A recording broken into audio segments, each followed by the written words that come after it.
Do you want to know how to parent when feeling worn out? Well, you are not alone. Parenting is hard work. It's one of the hardest things that we ever do, but there is a way. I'm Nicholeen Peck, and I teach parenting, good communication, and how to build strong family bonds all over the world through the lens of the principle self-government. And in this video, we are talking about fatigue parenting.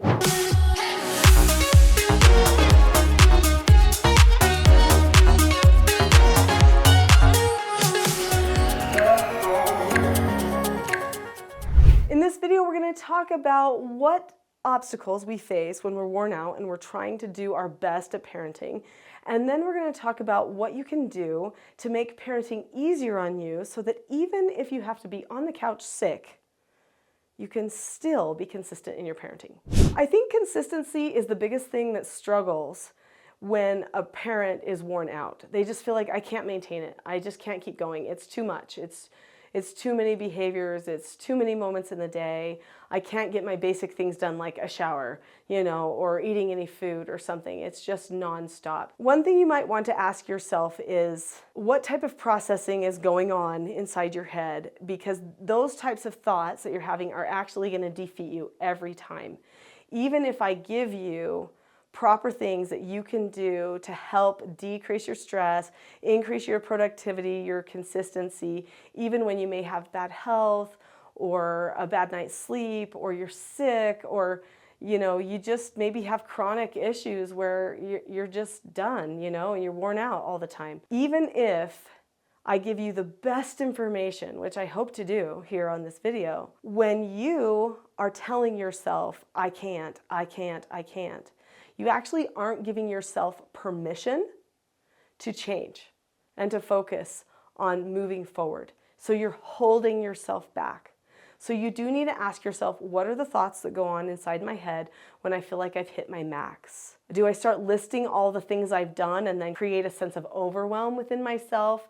Or is there something else that I do, You need to identify those things, and then whatever the thoughts are, you need to counter them. Give them a counter thought. I can do this. It's all right. Somebody, God gave me the children, so God must know that I can do this. He must have trust in me. And so I need to trust myself. I can only do one thing at a time, but I can do this. So you might need to start telling yourself some sort of self-motivation words, and you might have to create those for yourself. But I also want to give you some other words that you can use and say so that you don't end up being the parent that you wish you weren't. Some days the behaviors are nonstop. It's negative behavior. And then, of course, they lose everything. And then, you're making the food and all the other things all in the spare minutes of the day. And it seems like nobody appreciates anything. And there just gets to be this point where you feel like, I am just done. I can't handle this anymore. Now, I have a whole video about the 4 Tendencies book, and you may want to check out that video because in that video, I talk about the tendency obliger. Obligers have a real tendency to get overwhelmed and worn out quicker than people with other tendencies. And it really is because they are hoping that the people around them will appreciate them. So when you're parenting and your children don't act like they appreciate you, because that's very normal child behavior to not act like they appreciate you, then what happens is you start to feel like it's all a lost cause anyway. So what you need to do maybe is teach your children to show appreciation to you, and you teach them how to communicate with you so that you don't get as worn down. So you might say to them, how sometimes mom gets really worn down and I get in a bad mood. It's really not your fault. It's not anybody's fault. But in my head, I'm what's called an obliger, and I like to do things for people who care about what I do. And so if you just expressed to me periodically what you're glad that I did for you, or that you appreciate something I did for you, that would actually go a long way for my energy level over the day. I mean, I'm still going to try to not be grumpy, and I'm going to work on those things in other ways, but it could be that right there makes all the difference, is that you just have somebody who acknowledges what you're doing. Now, I know that sometimes there's health concerns and other things like that that impact our energy level, and maybe we're just dealing with some children who have really high needs. I know what that's like. I remember when I was doing therapeutic treatment care for troubled teens, I would have 2 teens that were non-neurotypical, that would have tantrums, go completely out of control. They would have tantrums like toddlers. And then I had 2 toddlers at the same time. So I had 4 children that could all have tantrums at different levels. And sometimes it would happen simultaneously. But I told myself something. I am one person. I have one mouth. And I can only do one interaction at a time. So the youngest person is always going to get my attention first because they have the least cognitive ability and the least ability to self-regulate themselves. And then after that, whoever seems to have the most problem, I will help them next. But people will have to wait their turn, which means that there could be moments where people are going out of control. And you have to tell yourself, that's okay. That's just a behavior. It's just a behavior. It's never killed anybody to be angry, okay, or to be sad, or to be frustrated. Now, you're going to handle it. It's not that you don't care, but you can only do one thing at a time. Blood wins, by the way. If anyone is experiencing blood, you got to pause everybody else and handle that, okay? But otherwise, you handle the little one, and then you move on to whoever needs the help next, or who was first with the problem, okay? And you work through those things one by one.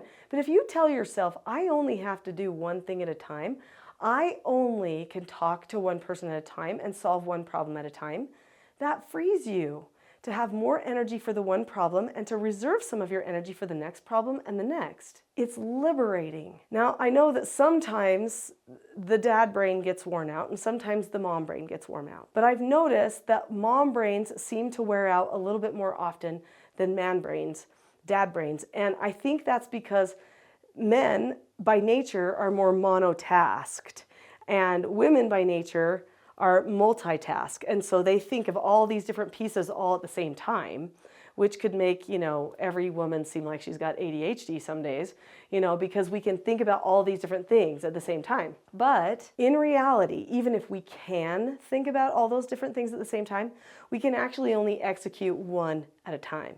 And that's the lesson we need to take from the men, actually, is let's just go one place, and we'll stop there, and then we go to the next place, and then the next place. And everybody else, quite frankly, has to wait because I'm only one person. Give yourself that freedom. Now, there's more to it than that. You've got to know what to say, because when you're feeling worn out, sometimes that's when the worst you comes out. Have you noticed that? I know there's a lot of parents that come up to me and say, Nicholeen, I never wanted to be a monster.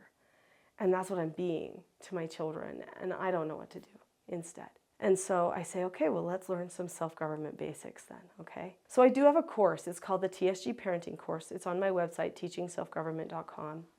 And that TSG Parenting Course goes into the whole system for how to learn self-government for yourself, the skills that you need so you don't fall back into these old habits, and then also the skills that your children need too.